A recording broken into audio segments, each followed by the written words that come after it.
Welcome to a ride on the outside. MMA is full of people on the inside, but what about the ones that watch from beyond? Welcome to the MMA Outsiders with Tom Albano and Zain Bando on the Empty the Bench Podcast Network.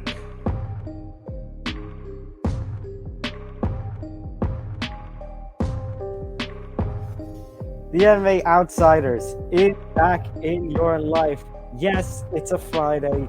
Yes, you're looking at the calendar like, wait, we didn't have one this week? Wait, this is a little later than normal? Yes, it is true. Hi, everybody. Welcome to episode number 9. I'm Tom Albano, and that's Zain Bando. Little later than normal this week, as I mentioned, and I actually wasn't even on ETB this week. I've been dealing with a little bit of this, unfortunately, so... that was definitely a holdup in the schedule, but I guess what's nice about us being a little bit more flexible this week is that there's not a ton of MMA to discuss just because there are no bigger live cards this weekend. So I guess that also helped out a little bit in terms of the schedule change. But again, for those of you guys who are confused, yes, it is Friday that you are seeing this. So I guess if you need a little bit of a crash course in MMA news, I guess if you want to call it that, for this week going into a fightless weekend, if you want to call it that, then this is the episode for you. But Tom, even with no fights this weekend, we still have a lot to cover in the world of MMA. But before we jump right in, be sure to like and subscribe. Be sure to follow all of us on social media, including this podcast, the Empty the Bench Network, and our social media accounts as they scroll across the bottom of the screen there. Of course, that's Tom. You can find his work at Fansided. And then, of course, it's yours truly. You can find my stuff at bjpen.com. And you can check out all of our work there. All right, so Zain, let's get started. I think we should start with something recent. Something that, maybe it's not as big as the other stuff we're going to be talking about, but it is definitely the most recent. And that is that the Jake Paul versus Anderson Silva undercard is coming together. And for some reason, it's going to feature the professional boxing debut of Le'Veon Bell, the former Pittsburgh Steeler, New York Jet, and Kansas City Chief running back, who will be taking on former UFC veteran, former UFC middleweight contender, Uriah Hall. What? Yeah, and correct me if I'm wrong, but wouldn't it be both of their official pro debuts for boxing too? Because I don't recall Uriah Hall going into boxing before MMA, but you can correct me if I'm wrong on that. I actually want to look that up, but I want to say you're right. Let's see. Actually, yeah, you're right. This is a double professional debut for both of them. Le'Veon Bell. Obviously, actually, it's funny that Le'Veon Bell is being brought up because we just came off I don't know if it was last weekend or the weekend before, where Adrian Peterson was knocked out, lights out, complete fashion by Le'Veon Bell in an amateur bout. I believe it was 2 weeks ago, and it took place very late into the night on Saturday. So I don't think a lot of people caught it until the very next morning. But yes, that did occur. Adrian Peters and Le'Veon Bell did compete. This is a fight that just leaves you scratching your head. The only thing I can really think of as to why this fight was made is because, Uriah Hall and Le'Veon Bell. Le'Veon Bell is a huge name in the pro sports world for the general major for major sport fans, but for Uriah Hall, I don't know if he's as big of a draw outside of the MMA bubble. So I think they're trying to bring in, I don't want to say a new audience, but this is an interesting way to do it, and quite frankly a little bit stupid considering that we don't know how Uriah Hall is going to perform, and Le'Veon Bell, as we alluded to just a minute ago, has never competed professionally in boxing, and so far his boxing matches aren't against professional boxers, a la this fight itself too. So it's almost like, I think they're just doing it for fun, and it's crazy that you can't even call it a celebrity boxing match, that it is being built as a pro boxing bout, which it's true. It's going to be sanctioned, of course, but to me, this just has celebrity boxing written all over it. Absolutely, And it absolutely is, Zan. Don't get it confused. This is white. This is a white collar boxing bout. Now, granted, I say white collar boxing, but I don't mean like you or me going into the ring. But this is Le'Veon Bell, who has never had a professional boxing bout, just really known for knocking Adrian Peterson out a couple of weeks ago in a footballer versus footballer bout. But this is still, Le'Veon Bell. Why is he like? Granted, Uriah Hall has never professionally boxed before, but he has professionally fought before. He has plenty of UFC experience. Le'Veon Bell has no UFC experience. So why are we doing this? Yeah, I mean, I honestly think the only thing you can say is that if it makes dollars, it makes sense. And what did you say, Dan? If it makes dollars, it makes sense. So what I'm saying is I think money was thrown around the table. Ethically, this fight doesn't make sense. Morally, this fight, and none of the vocab words or adjectives that I'm currently saying right now would even constitute this fight making sense. And that's literally. Zan, you're trying to apply morals to a money celebrity boxing match? I mean, I guess if you want to put it that way, then why do you have Jake Paul versus Anderson Silva in the main event? But that's exactly my point. I digress. I do think, though, it is going on a positive side, if there even is a positive side to this, is that it is going to bring in more of a casual audience, guys who haven't, or fans who haven't heard of Uriah Hall but have heard of Le'Veon Bell will watch the fight. I sure as hope the MMA community watches this fight, because I really do hope that Uriah Hall destroys Le'Veon Bell, just me being on the whole MMA side of things. And I think it's gonna be a boring fight. I really do. And I wouldn't be surprised if this goes to a decision. And honestly, I don't care who wins. It's more so a fight that just needs to. They got to get in there, and they got to get out. Is my whole thought. I mean, if Uriah Hall does not defeat Le'Veon Bell, I'm sorry, that's not good. That's a sign you might want to hang it up. Get your payday from this and then hang it up. Yeah, I mean, I think the biggest winner in this whole thing is Showtime. So, I mean, Showtime wins because they get all the money. They can promote the hell out of the fight. It's going to be hilarious if they do an all access where both of these fights are featured in the same episode. And I'm curious how they're going to spin the narrative to get people to try to tune in and purchase it. But hey, if you want to talk about two scary fights, using a little bit of a Halloween reference there, it's going to be right before Halloween. Those are two of the spookiest and weirdest fights that you can even envision. So, if you were to give me a prediction, I'd say Uriah Hall wins. It's going to be by decision. He's gonna outbox him. Le'Veon's going to try to dance around the ring, try to get really cocky. He'll probably get caught with something and get knocked down, but I don't see a knockout in this fight. I see Uriah Hall winning a decision, and it's going to be one of the most. And I know boxing isn't our number one, primarily an MMA podcast, but I think in my, let's say, decade plus of watching boxing, I'm mentally preparing myself for one of the worst boxing matches that I'm ever going to see. And for anyone who's planning to not watch this fight, I don't blame you either. So, Zan, you're saying that after we're coming off, a few weeks after one of the actual worst boxing fights that we have ever seen in Canelo Triple G3. So there's a bar there. Mm-hmm. Yeah, there is. At least for me. At least for me, there is. But I'm more looking forward to the walkouts, the fight itself. But it's going to be interesting, and there's going to be fans on both sides who want to see either guy lose, and yeah, we'll see if this fight actually happens. It seems late to announce it. Today is October 7th, and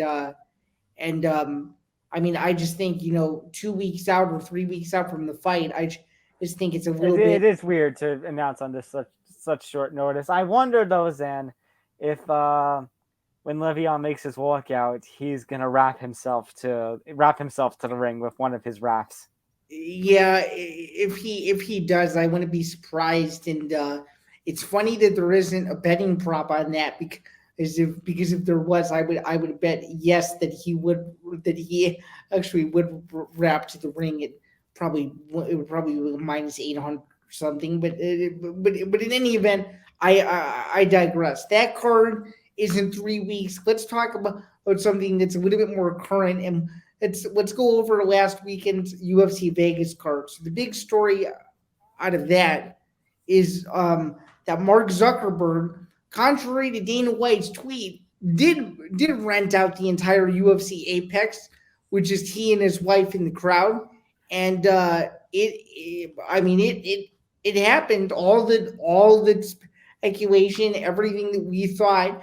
Minus so last week I've tried to let me see if I can bring us over there, Zan. So last week, right before our episode came out, like we had just recorded it, a couple of rumors started to go around that something was going on involving Zuckerberg and something about how the UFC was not going to allow media members, in addition to fight fans themselves, into the Apex for UFC Vegas 61, which was very unusual. We saw a very subliminal tweet from Amy Kaplan, who, for full context and disclosure, is my editor over at Fansided, and my former editor. Right, when you were a part of Fansided, yeah. Mm-hmm. And basically, there was a little hint tweet that she kind of put out, which actually got her a little bit of a finger wag from Dana at the post-fight press conference for Contender Series.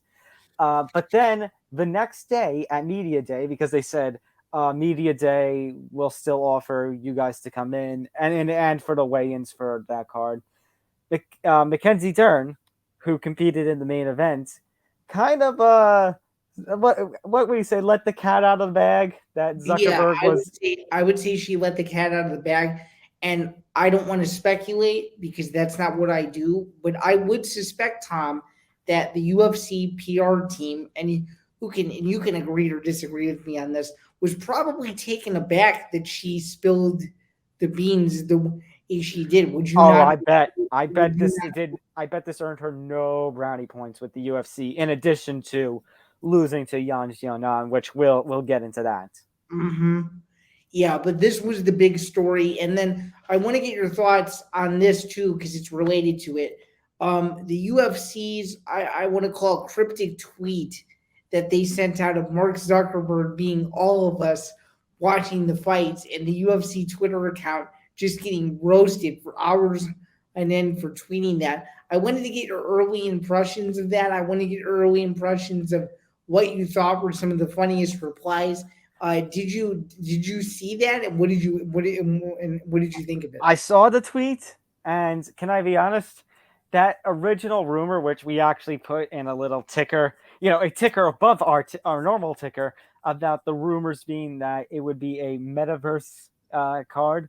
I kind of wish it was a Metaverse card compared to what actually happened, because it's just like, which really was your same old UFC basic broadcast.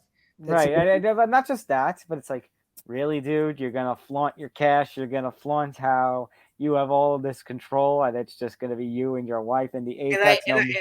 And I get it. Your wife's favorite fighter is Mackenzie Dern, but dude, you flew all the way to Vegas and the UFC Apex, for crying out loud, for that card when you could have been at UFC 280, 281, and the next 20 UFC pay-per-views after that. You choose to come to a random and I'm not trying to discredit Mackenzie Dern at all in her main event spot, but you choose to come to I want to say a lower tier fight night card. Like, correct. It didn't make sense to me. And Zen, I'm going to go one step further. I'm not going to use this as an attack on Mackenzie Dern, but I'm going to take. I made mention of Amy before. I'm going to take something that she and a buddy of ours, Drake Riggs, with his Broaden Horizons podcast, kind of kind of alluded to in their own kind of tweets. Mackenzie Dern, main eventer, obviously the favorite fighter of Mrs. Zuckerberg, but imagine if you're Chelsea Chandler, and Chelsea Chandler had an amazing UFC debut, quickly finishing Julia Stoliarenko. In shock upset. Right. But I might add. Absolutely. But did she have any friends or family there who could see it? No. And, well, let me ask, did she get the opportunity to have any of her friends and family see it? No. Because Zuckerberg brought out the whole APEX. You're taking away from it, so it's not so much about taking away from Mackenzie Dern or Yan Xiaonan, but you're taking away from No. I agree with that too. I'm just saying, dude, that's the card you choose to pick. Right. No, what I'm saying is what I'm talking about, what Amy and Drake were talking about, makes that situation a hell of a lot worse. And it's kind of tone deaf for the UFC to go, oh, Zuckerberg is all of us, because you couldn't give the opportunity to, let fans and media members in, which makes me question how much money did Zuckerberg offer? Because it must have been a lot if they were able to not have. Granted, they don't have a lot of fans in the Apex, but. No, and granted, they have a really small subsection of MMA media that goes to every Apex card. So there's that too. Nonetheless, I'm going to admit full disclosure. It's and this is going to be very impressive. It's the first UFC event in, I believe, 6 or 7 months, I want to say, where I missed every single fight as it happened. Oh, my streak was broken with this card. I had other things to attend to. And of course, I saw the highlights afterward. Did you see much of this card? And if you did, what did you think of it? I didn't see all of the card. I did watch the main card. I caught the highlights of the prelims, and Zan, I kind of, like we mentioned last week, it was a hardcore kind of card, but I kind of think that what I said last week lived up in that I think the prelims were more exciting than the main card itself, because it very much seemed that way, especially from all the highlights I saw. I mean, Guido Canetti quickly stopping Randy Costa, and I love Randy Costa, so watching that 64 seconds broke my heart. But Guido Canetti, great story and great victory. Chelsea Chandler, like I said, making an incredible UFC debut at 140 pounds, finishing Stoliarenko. I thought her performance, minus the main event, obviously, was the best performance of the night by far. I'll go one step further. Zan, I'll go one step further. I think it is my performance of the night, Chelsea Chandler. Yeah, I could see that as well. And I'll give you this full disclosure too. I only caught the highlights of the main event, so I'm curious. If you went back and saw the fight, how did you score it? I saw scorecards all over the place.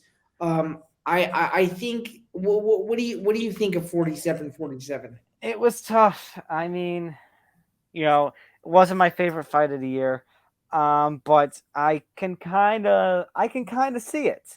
I know it was very close. I know people enjoyed it. I was a little on the fence. I didn't enjoy it as much, but then again, we've been spoiled this year. That there are times where we are just spoiled in MMA. But I do have to admit the finish though was I say finish, but I mean that the final seconds where Mackenzie Dern has her locked in submission and Yan Xiaonan was able to hold out till the end. That was shocking. I thought Dern had her at the end. I honestly thought she was going to get the submission, and she managed to hold out. Freaking hell. Absolutely. I mean, just in terms of, I know we like to do grades on every card. Grade this A through F. What would you give it? I would give it about a B minus, C plus, somewhere. C plus. I agree, C plus. I mean, you had like I mentioned, prelims were phenomenal. Guido Canetti, Chelsea Chandler, even Brendan Allen. He needed that submission of Christoph Jocko. Yeah. Joaquim Silva with a massive knee. Daniel Santos, impressive. I mean, the only fight that didn't go to didn't end in a finish was Ilir Latifi and Alexei Olenek. Yeah, and I mean, just given the combined records of those guys in ages, that makes us feel really old as MMA fans. Does it? Does it not? Oh, it does. But yeah, like I know Sadiq Youssef got a 30-second guillotine choke over Don Cheney, but I mean, that was kind of he's almost like UFC Mr. Apex. He always fights, or it's pretty crazy. and think about that. This was also a little fill-in fight. That Cheney was basically a last-minute fill-in. So I mean, Youssef. I mean, he got his win. Obviously, I think he would. Like Youssef is. You say he's Mr. Apex, but he's definitely one of these guys that you can just plug in on a. It doesn't even have to be a UFC Apex card. Like you can plug him in on the prelims on a pay-per-view. It just seems common that at least over the last year, a good majority of his fights did take place. Oh, you're right. No, you're right. You're right. I'm just saying, like we could plug him in to do something else, like on a UFC pay-per-view card. For sure. I mean, he has actually fought on the UFC pay-per-view cards. He beat Andre Fili at UFC 246 and Gabriel Benitez at 241. Let's see. Santos versus Castaneda actually got the fight of the night. Did I mention that? Yeah, the second round finish by Daniel Santos. That was a bit of a firefight. Joaquim Silva, Brendan Allen getting performances. Chelsea Chandler, Guido Canetti. Yes, like I said, prelims kind of, not that the main card was terrible, but the prelims kind of uphanded it, and it kind of made it a little difficult to impress. Agreed. But yeah, nonetheless, no UFC this weekend. It's another rare off week for the MMA leader, which I guess depending on if you're a MMA degenerate, that's bad. But if you're someone who likes your weekends off, then it's probably good.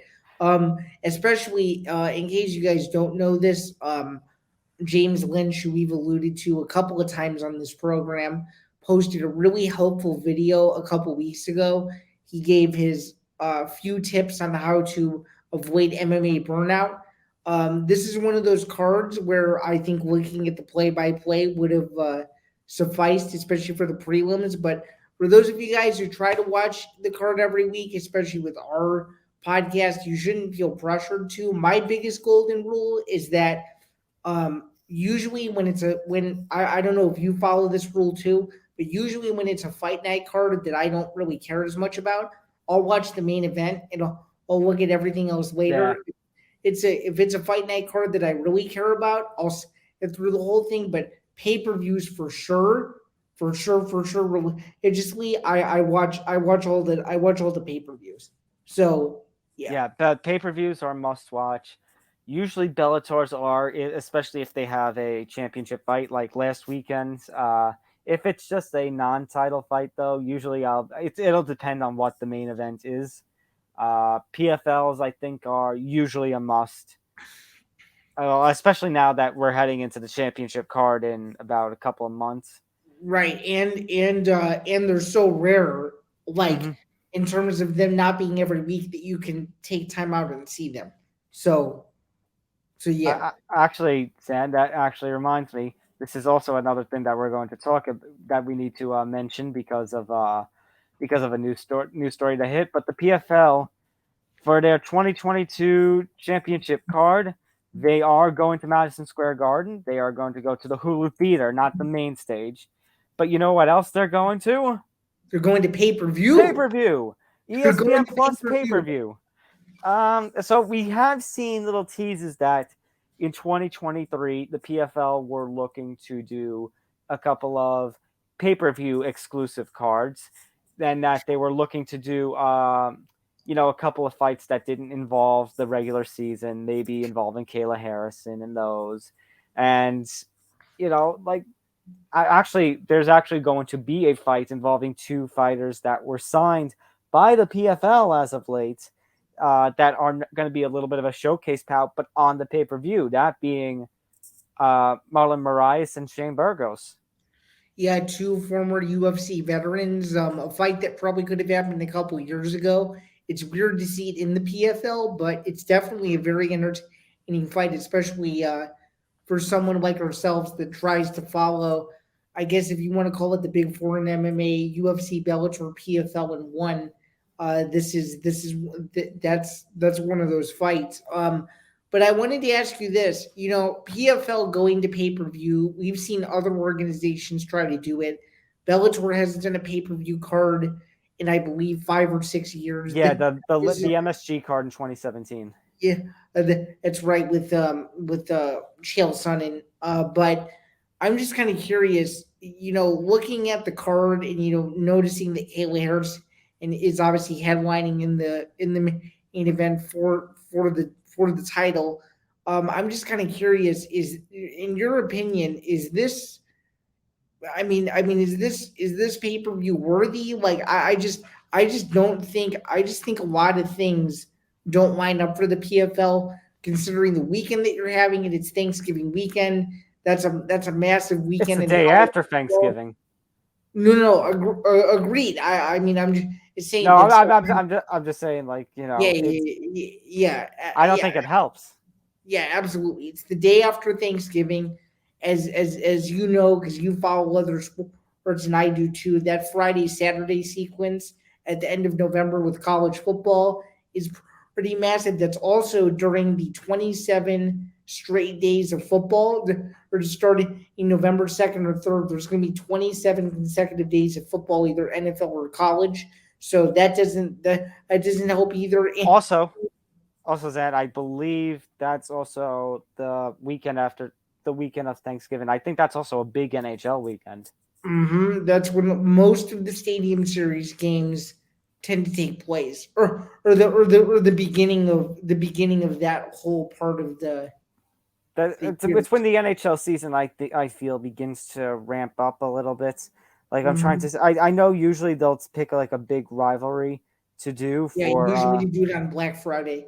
Yeah, like I know the Rangers have been a part of that for a little while now. Yeah, and the Blackhawks played the Blues last year on Black Friday too. Yeah, so like 1, 2, 3. I'm bringing up the NHL calendar: 10, 11, 12, 13, 14 matchups. So most of the NHL teams, minus about 4 or 5, 4 or 6, which include the Rangers, are going to be playing on Black Friday, and games that range from 1 o'clock to 10:30 at night. Yeah, so it's just our overall point in saying all this is it's just a really big sports weekend, and to add the PFL in the mix, I just don't know if there's the demand that the PFL thinks there is. And Tom, I don't know if you saw this or anything. Is there an official price point, or have they not determined what the price is going to be for this? I have not heard. I'll actually look it up right now, but I have not heard. But, here's the thing, Zan. I kind of have been very, I'm a fan of the PFL. I like what they do. I like what they do with the regular season format, that it's different. I know Bellator used to do their little tournament things before they became a full-fledged, the standard MMA promotion of different cards. I admire what the PFL wants to do. I think it's great that they're trying to expand, internationally, like they had the Challenger Series earlier this year, the qualifying series. Right. I think it's great, but to risk everything to be on pay-per-view, I really don't know. Also, because one, I don't know if they're going to get the same kind of draw as the UFC would for its pay-per-views, even though they have the same broadcasting partner. Number two, you're taking something that was, I don't want to say free because it's cable and ESPN Plus, but something that you could watch on TV or just on streaming. Right, but for ESPN Plus subscribers, that was included. So I guess it's not free in a sense, but it's free with the subscription, and now you're taking that away too, because now not only is there one paywall with paying for ESPN Plus, there's two. Zan, we've talked about this. We talked about about gripes with the UFC about a month ago, and you brought that up. The fact that there are 2 paywalls to watch one of the biggest, one of the bigger cards, like whenever the UFC does a pay-per-view. And I mean, granted, it is a much bigger card compared to, the standard fight nights, but still kind of annoying when, you're paying for something, and you have to pay even more. Again, going back to the argument that we were discussing then about WWE Network, which is now through Peacock, but even when it was standalone, WWE Network did it right. It was like $9.99. It was more expensive than, say, your $5 more expensive than your Peacock or your UFC Fight Pass, but you got more. Like, you were getting the pay-per-views. Exactly. And now it just leads me to believe, are there other people who are going to try to find other ways to see this card because they don't want to shell out double the money just to watch a 5-fight main card that may only last 2 hours and 45 minutes? That's the big question that the PFL needs to figure out from a consumer perspective, because I just feel like the UFC does the pay-per-view model so well that when you try to have these organizations, these other promotions that aren't the UFC, try to do it, it just seems to me, and I don't know if you feel this way too, but it seems to me like they just do it for the wrong cards. And I just feel like the whole like I'm not trying to disclose, like it's the PFL championship series. I get it, but it's like, to do it that weekend, to do it on pay-per-view, like why not do it on a weekend where like you're the only show in town, or you do it on a night where there's less to see, because you're going to be competing against so many things. Right, and Dan, even when they were on New Year's Eve, like I know they were earlier in the day. I know a pay-per-view on New Year's Eve would be kind of, but you know what? I liked it on New Year's Eve when it was earlier in the day, because I did too. Because it was like you end the year with a bang, and what football is to Thanksgiving, what basketball and Christmas are, have that connection. New Year's Eve and mixed martial arts have that connection with Right, the Pride shows, the PFL, the Ryzen, exactly. Going back to this is a bit of a mix of MMA and professional wrestling, but when Antonio Inoki, the late great, rest in sweet peace, Mr. Inoki, for all you did for this sport. The mix of professional wrestling and MMA cards, he used to have those kinds of cards on New Year's Eve. I want to say in the Tokyo Dome. I might not have been in the Tokyo Dome, but even that, like if you go back to the pre-network TV era of the UFC, they used to have some massive New Year's Eve shows. Oh, they would do like all the highlights of the year. Yeah, and also just massive New Year's Eve shows in general. You got to go back to UFC 66. That's one that comes to mind. That was at the very end of December. You look at UFC 125 that took place, I believe, on New Year's Day or the day after. So the UFC has done leaders cards. The UFC even did a Friday, December 30th card with Brock They Lesnar. ran that for a couple of years. Yeah, there was a couple of years where they ran that. One year they ran Rousey versus Nunes, and then the year after, I don't know if it was on the 30th. That was the last, as far as I remember, you can correct me if I'm wrong, but I believe UFC 207 was the last New Year's Eve-esque show that the UFC ever did. Wasn't Cyborg versus Holm on like December 29th or something? You can double check, but that could be true. That's the 207 was the first one that came to mind. UFC 219. In 219. That was December 30th, 2017. So that was their last New Year's show. That was and 232 was at December 29th. Because it was a Saturday night. So New Year's Eve was on a Monday night.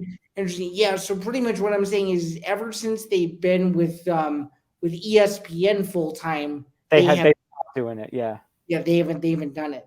So, which by the way, speaking of the history of that New Year's Eve show, those cards that you just mentioned and went through, those were some stacked cards. You had some massive fights on there, and now we're slowly getting used to the UFC, finishing its pay-per-view schedule on the second week of December, and then they have one more ESPN card And Yeah, typically, and I think it's going to be the same way this year. It's that first weekend of December is a TV ESPN card. correct.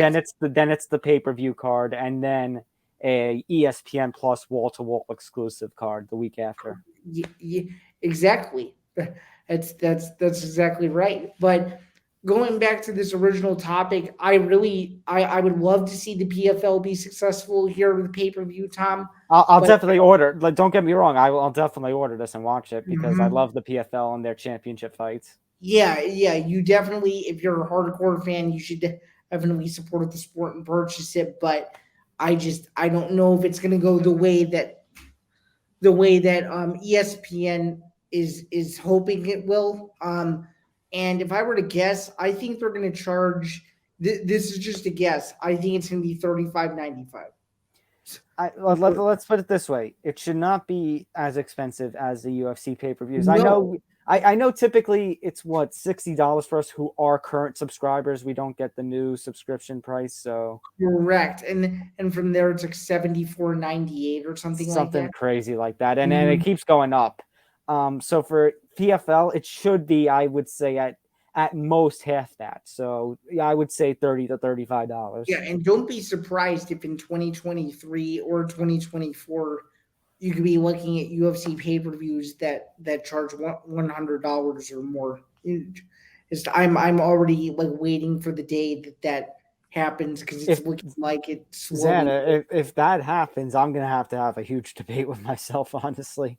As much as Oh, I'm an MMA oh, fan, I think we're gonna have to have a debate together because it's gonna be interesting what our perspectives are if that ever occurs. But like if that happens, I just said pay-per-views are always a must-watch, but if it gets to the $100 mark, it's gonna be like, is it really gonna be a must-watch? now, what I think is a little bit strange, and I don't want to dwell on this too much longer, but what I think is a little bit strange about this too is there doesn't seem to be an option. Again, like I mentioned a month ago, and what I tweeted about was there seems to be no option for this PFL card to purchase it non ESPN Plus, like to purchase it through your TV. It doesn't seem like that's happening. Again, Zan, goes back to that same conversation about gripes with the UFC, and it's hurting themselves. Not so much. I understand why they do it because of the money. If I was ready for my little sound effect here, because I bet ESPN gives them a ton of money to be ESPN exclusive, ESPN Plus exclusive for pay-per-views. But just thinking, for something like the PFL, I think it actually would benefit PFL even more than UFC to be on ESPN Plus pay-per-view and traditional pay-per-view. Right. Oh, not only that, like DirecTV could get on board, Xfinity could get on board, Spectrum, Charter, all of them.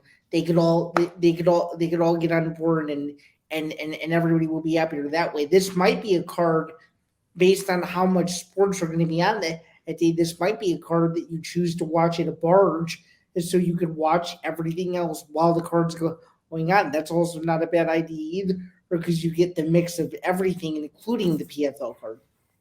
That's fair.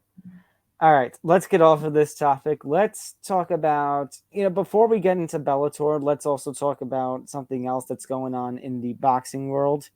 It's an unfortunate one because we're talking about how Uriah Hall versus Le'Veon Bell is off, but I used to, I made a tweet with this, with this thing like years ago when it came to the heavyweight title, being undisputed once again, being ruined those plans.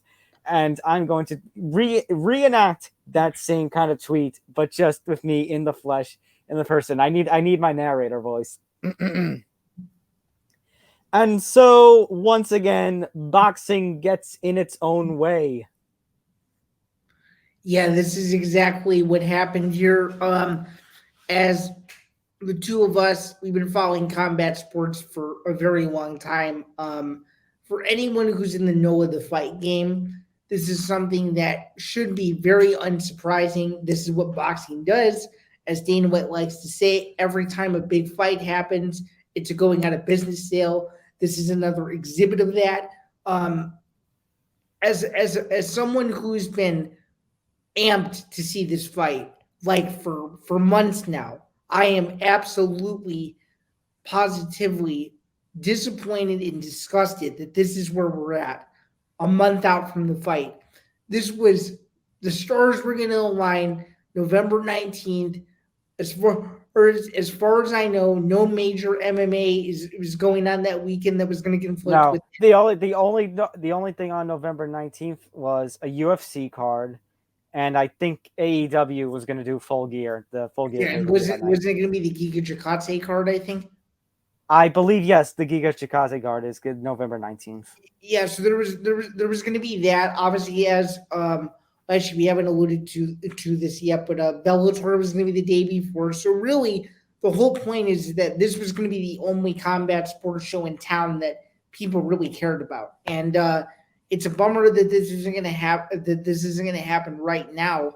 My question to you, Tom, is: do you think there's any way?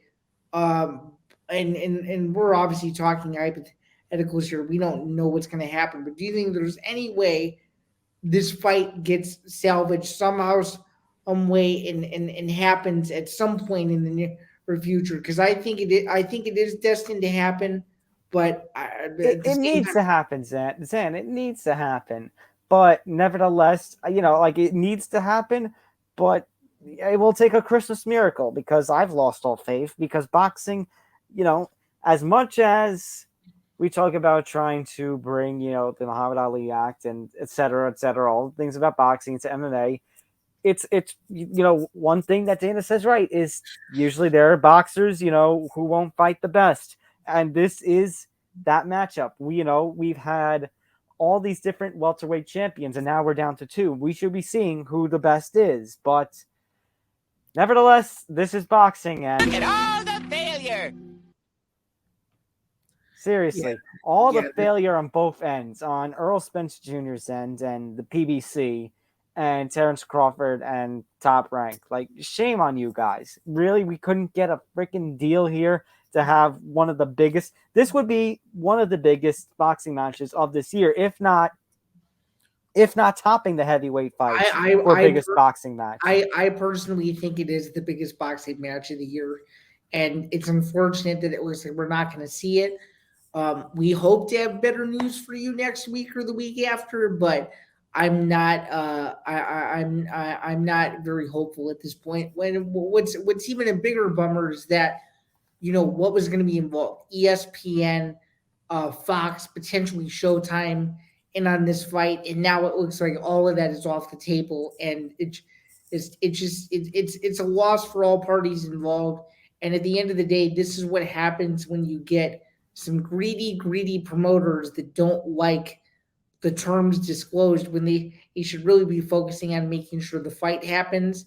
And this is a fight that needs to happen. And if this fight gets away, shame on every council in the sport, shame on every commission that was looking to sanction this. It's gonna be every person's fault if this fight never happens. So my message to all of them is shame on all of you if this fight does not take place. And so once again, boxing gets in its own way. That's really what it is. It's typical boxing. Oh, brother, this guy stinks. Yep.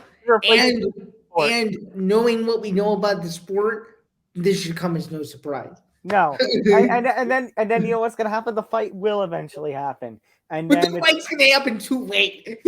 Too late. It's either gonna happen too late, or we're gonna have a close fight that ends with one scorecard reading 120-108 Crawford. Probably Adelaide Bell. At that point, Joe Testator should just retire from broadcasting. I think there was one. I forgot which fight it was, but do you remember when it was that I said on Twitter? If this ends, was it the Anderson Silva one against? I said if Silva gets robbed, I'm retiring from combat sport reporting. Yeah. And we got a scare. I'm like, oh my god, I might actually have to retire. Thankfully, you didn't. earlier, and thankfully this podcast exists because if he did win, we might not have this podcast. So No. All right. Let's talk about more MMA. Some last MMA headlines. Of course, there was not just UFC last weekend. We also had Bellator, pretty important Bellator championship bout, where Patricio Pitbull did it again, proving once again he is Mr. Bellator and defeating Adam Borks in, I would say, fairly easy decision fashion to retain yeah, the I mean Bellator title. this was a super easy fight for him. Out wrestled him just like I expected he would. Gave really Adam Borks no chance to get off first or really Way too much pressure applied to Borks to fight off. do anything significant. Adam Borks couldn't even break off Patricio Pitbull if he tried, and this was an easy decision win. And I know easy is used loosely in MMA, and it's used far too often. But this win was a no doubter for Patricio Pitbull, and he did exactly what he needed to do. Borks is a good fighter; he has a lot of experience, but But it's Pitbull. yeah, it's Pitbull, and B, it just simply wasn't Bork's night. We didn't have another crazy Bellator upset like we did a couple months ago. Well, Jeremy Kennedy defeated Aaron Pico, but that was the result of injury. No. I meant in terms of a championship fight. Oh, like AJ McKee beating Pitbull. We didn't have a Evelyn moment of sorts. Okay, So, yeah, that's fair. mhm. Jeremy Kennedy did get an upset victory over Aaron Pico, but that was as the result of shoulder. Apparently, Pico's shoulder popped out. Yeah, that's a bummer. I'd like to see them rematch. Do you think it could happen? I want it to happen. I don't know if it will happen, but I want it to happen. Pico was going on a nice run. Jeremy Kennedy is a talented featherweight. I wouldn't mind seeing those two run it back, either maybe as the co-main event to another big Bellator card like this one, or if it's going to be one of those smaller Bellator cards, say at I mean, their usual home of Connecticut usually has the big cards of championship. But like if you're going to what's it, the Sanford Pentagon? Right. If you put a smaller card at the Pentagon with Kennedy and Pico as a rematch as a main event, I think that's fine. I'd like to see it. And that's a fight that I think a lot of people would tune into just out of a curiosity's sake. So For sure. overall, a decent night for Bellator, but Patricio Pitbull gets it done. Did you have anything you wanted to add? AJ McKee, Spike Carlisle, wild fight. That was a wild fight. Did you think for a second that Spike Carlisle was going to pull off the shocking upset, or what? Maybe at a point midway through the fight, but I went in with the prediction. We both did that McKee was going to get it done, and he did. So I'm curious now, Zan. Now that he had that wild fight against Carlisle and Pitbull won against Borks, do we get the trilogy fight, or do they both have to go through another one? No, I think this trilogy fight is destined to happen. You could argue it's the biggest rivalry in Bellator since Michael Chandler versus Eddie Alvarez, and it's a fight that needs to happen and hopefully will happen. And I think Scott Coker realizes it. So yes. And Guan Archuleta, just to wrap things up on the Bellator side, Guan Archuleta, he needed a victory and he got it over Enrique Barzola. Yeah, that was very impressive. I mean, Juan Archuleta, when's the last time you saw Juan Archuleta in a boring fight? It's super rare, and he did what he needed to do. Absolutely. All right, so that was the MMA from this weekend. Of course, from this past weekend, no MMA this coming weekend. A couple of little things that we should talk about, though. Firstly, since we brought up Mr. Zuckerberg before, I think there's a question that you wanted to ask involving this. So UFC has an interesting history with Facebook. Remember the Facebook prelims? Oh, yeah, I'm an OG. I remember the Facebook prelims. And I remember the very first one where you had to like their Facebook page in order to get access to the stream. Yeah, remember when liking actually got to certain things? Yes. But have times changed? But then everyone wanted to see the prelims, and then everyone wanted more prelims, and now we get a card every week with like 10 or 11 fights at least, and you wonder why the UFC roster can be spread so thin sometimes.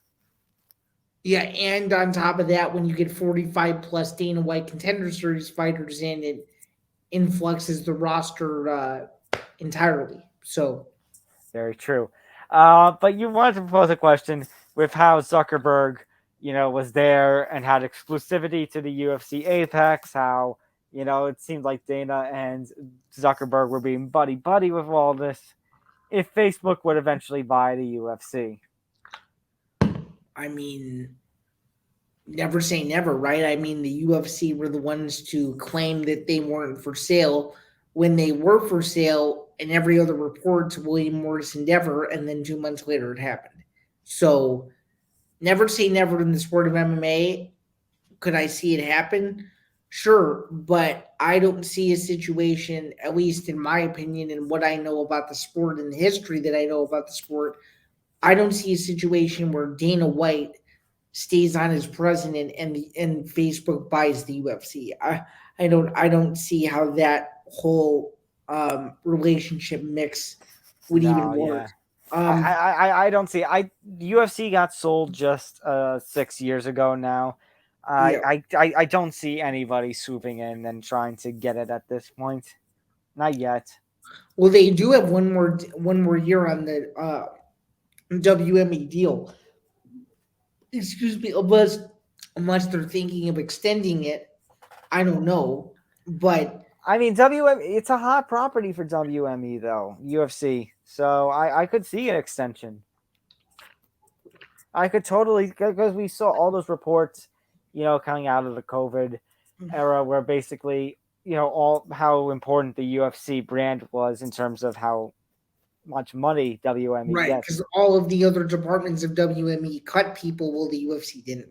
Right. So I would say, and I think you would say, the answer is no, but never. And Dana White admitted that he's not retiring anytime soon. And with his new Gary Brecka diet that he's on, there's no way he's retiring anytime soon.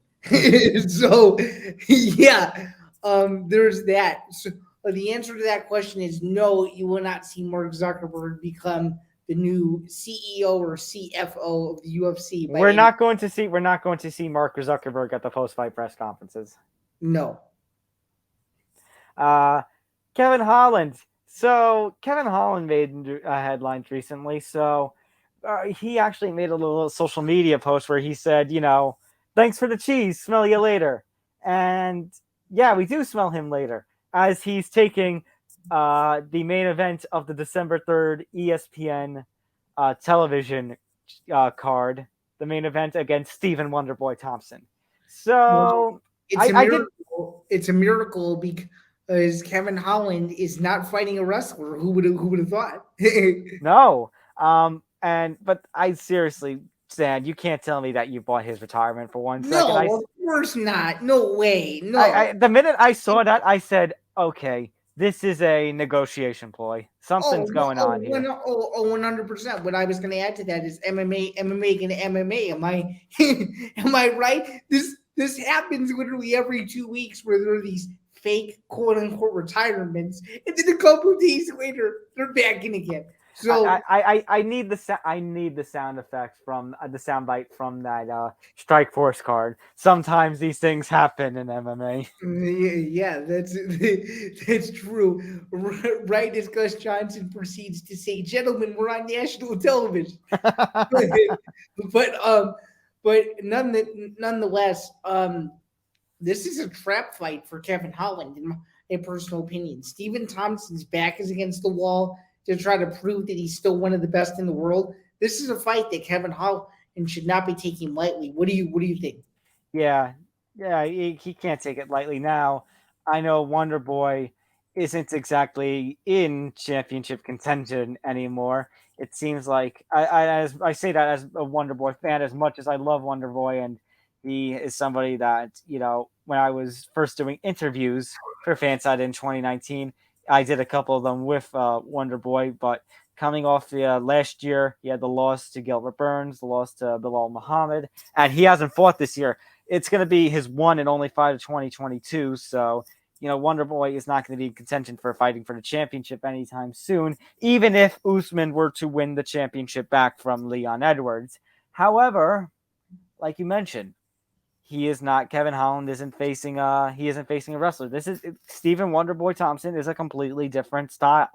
He's got his karate style, his infamous points fighting style, where he will jump in and do an attack and then jump out. It might throw Holland off his game a little bit. I think Holland is very skilled, but I want to see how Holland, like we said, Thompson is a completely different fighting style from his previous opponents, and I'm kind of curious as to how Holland is going to respond.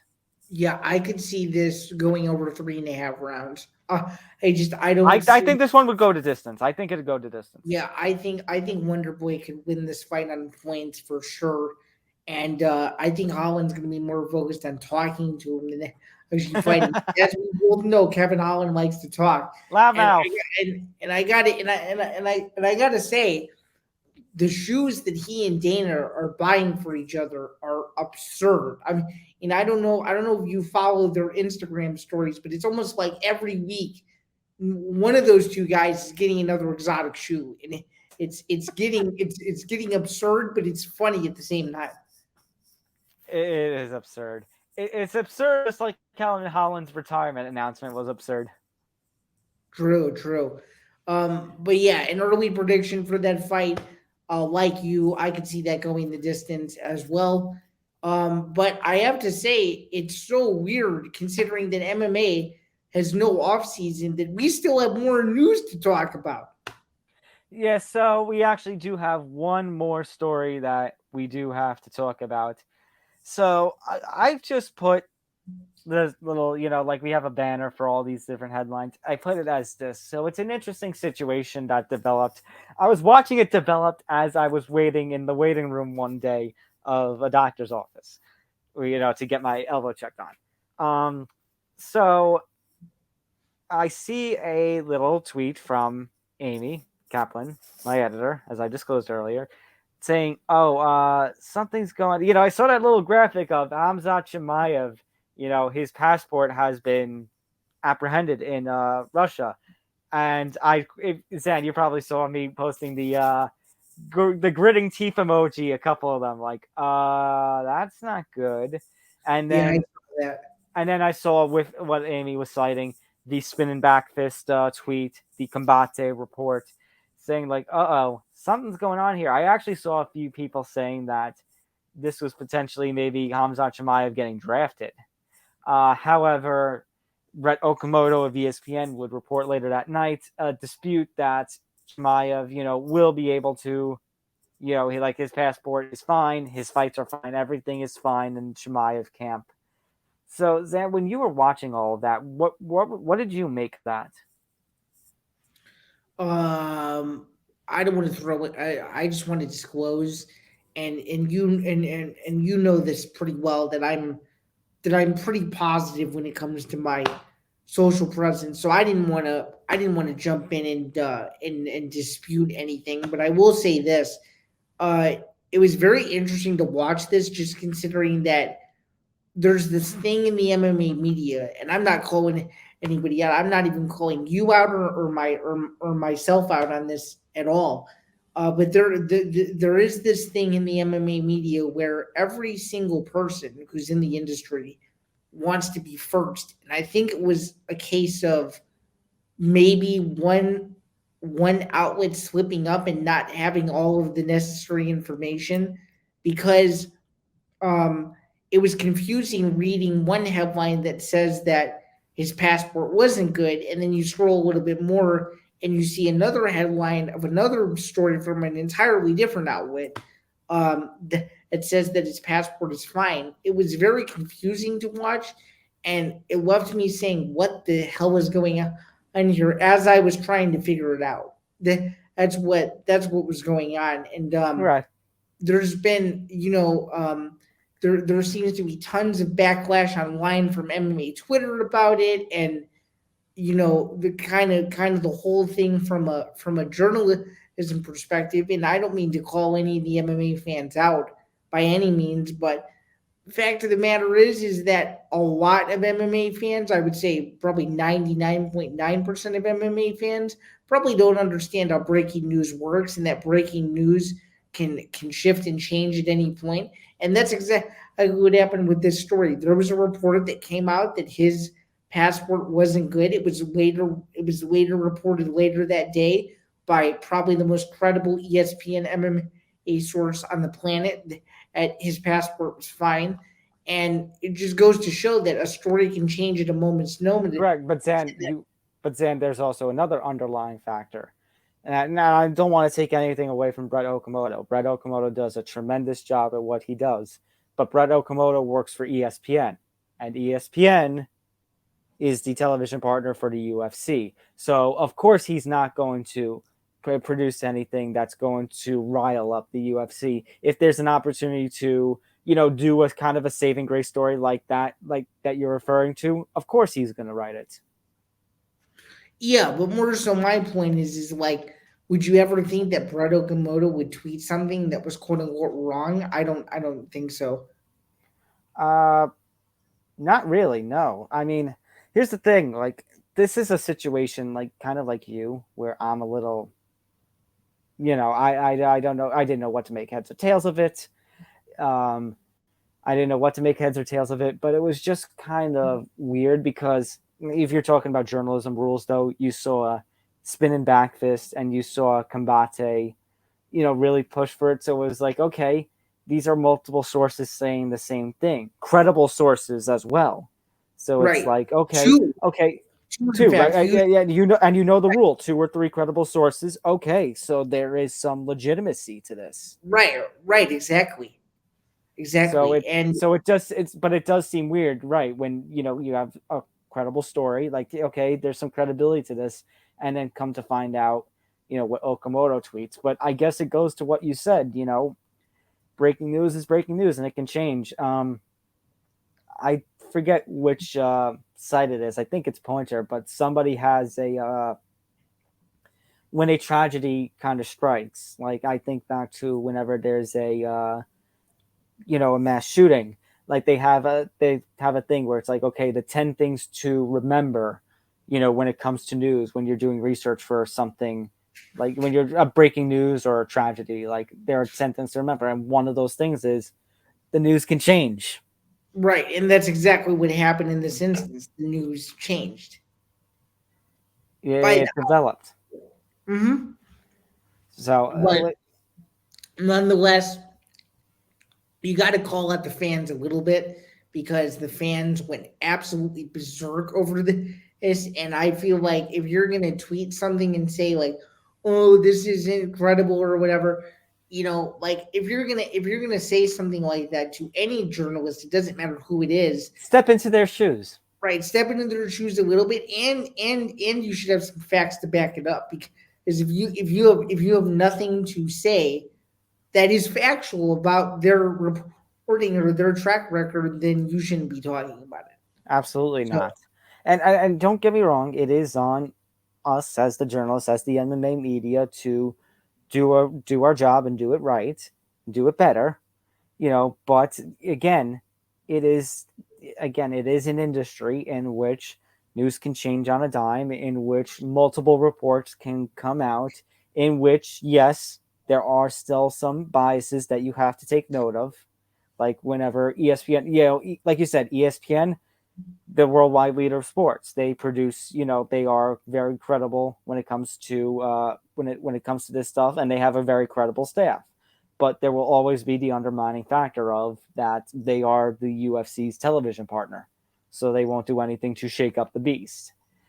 But you'll also, but you also have to know that, again, Brett Okamoto, Mark Raimondi, they do their job, they do it well, but you also can't discredit when you see things from Khamzat, from, I hate to use Fansided because it is the place where, I write for, but when you see something from Fansided, when you see something from, Spin the maybe... Spinning back fist. I'm Mhm. talking about, like, not one of the. I know spinning back fist is connected with Barstool, but I'm talking about not one of the big players of Right. professional MMA media. You give them their respect. Step a minute in their shoes and see how you do. Hmm. And I don't think a lot of people would do very well, considering that most of the people probably don't even understand how the industry works. So that's neither here nor there. Before we wrap up, Tom, though, is there anything else that you'd like to add? I can't believe we're already moving into the month of October in this crazy sport that we call it MMA. Can you? Because I can't. Zen, you want something crazier? We're about to reach 10 official episodes, and technically this is our 10th episode because we had an episode 0. I can't believe we're already 10 episodes into this. Yeah, I can't believe it either. And maybe in a snap of a finger, we'll be at 50, and then another snap of a finger will be at 100. So I mean, we're at 10, and now, and I think this just goes for Tom as well. We do really thank you guys for the support so far. This really is a passion project for both of us, and we just want to have a fresh perspective on the sport. And we'll definitely have some bigger things coming as the show expands. But we just wanted to thank you all for your support again. As it scrolls across the bottom, be sure to follow us on all social medias at MMA Outsiders ETB. Following the Empty the Bench podcast network at ETB Network. You can follow me at Bando99 on Instagram and Twitter. My handle is universal across all platforms.